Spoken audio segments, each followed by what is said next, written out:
Many thanks for joining our news desk at this time. This is the World News on Television, Nigeria.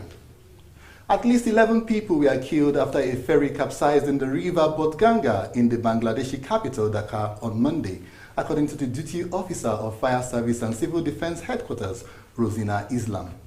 The Dhaka ground-bound ferry, Morning Bird, capsized after it was hit by another launch in the Borenganga River at Siambama area of Old Dhaka at around 9:30 a.m. local time. The ferry was reportedly carrying over 100 passengers, while search and rescue efforts are underway by the fire service, civil defense and other authorities as many passengers managed to swim ashore after the ferry capsized. Ferry and boat disasters are common in Bangladesh, which is crisscrossed by hundreds of rivers, while ferry is a key means of transport in the country, with most of them often overcrowded. Active firefighting efforts are underway in several areas across Russia, where 246 wildfires are raging, with the country's far east being worst hit.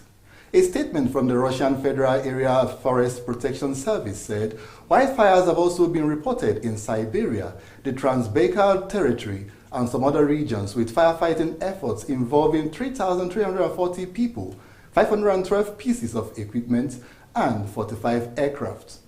More than 530 wildfires on an area of over 20,000 hectares in Russia has been put out over the last 7 days.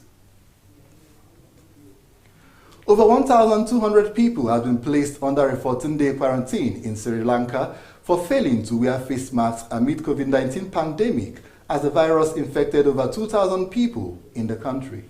Deputy Inspector General of Police Ajit Ruhana said that 1,217 people were arrested from the Western Province for failing to wear masks in the public places over the weekend and will be penalized for violating health guidelines. Sri Lanka has detected 2,037 positive patients, out of which 1,678 patients has recovered and been discharged, while 11 deaths has been reported. On Sunday, President Gotabaya Rajapaksa's office announced that a night curfew which was imposed from midnight to 4 a.m. was lifted completely due to the containment of COVID-19 outbreak, and urged people to follow health guidelines by wearing face masks in the public and maintaining social distancing and hand hygiene. Thousands are fleeing the port town of Macomboa, the Praia in northern Mozambique, following intense fighting between the army and Islamic militants.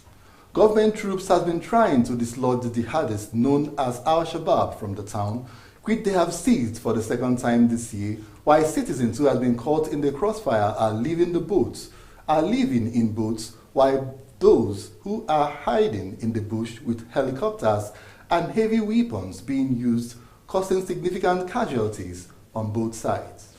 At least 700 people have been killed and tens of thousands displaced by the insurgency, which began in the gas-rich province of Cabo Delgado 2.5 years ago. On the local scene, the Court of Appeal has reserved judgment in the appeal filed by People's Democratic Party governorship candidate, Engineer Musa Wada, in the November 16, 2019 elections against the victory of Governor Yaya Bello of the All Progressive Congress, APC.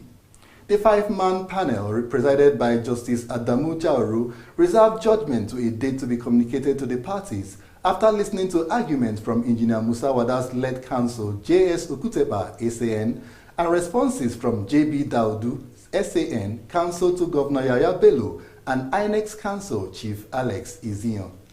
At the Election Petition Tribunal, 2 out of the 3-man committee upheld the election of Governor Yaya Bello, while 1 dissented the judgment on the grounds that the elections is inconclusive and INEC should withdraw the certificate of return from Governor Bello and conduct a rerun election in 7 local government areas of the state.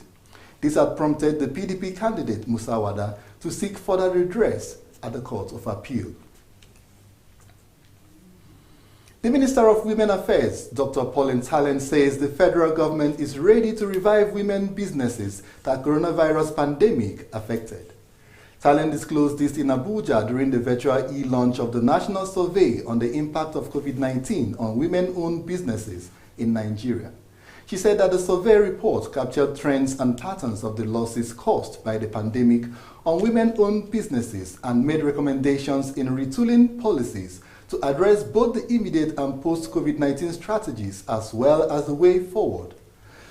Talent said that the government had commenced the implementation through the ongoing United Nations Women-Assisted Palliative Distribution Project in 17 states of the Federation targeted at poor women.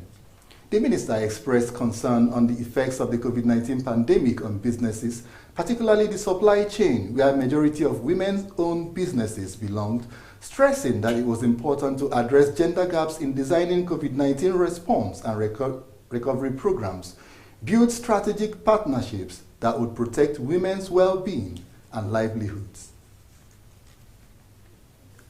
Taraba State Government has declared 3-day public holiday to enable residents of the state participate in the local government council polls slated for June 30th, 2020.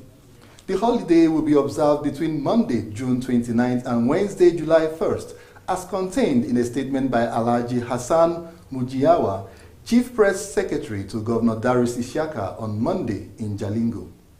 Meanwhile, a coalition of civil society organizations under the auspices of Eyes on Democracy of Nigeria has activated a situation room to monitor the elections to ensure that it was free, fair, and credible.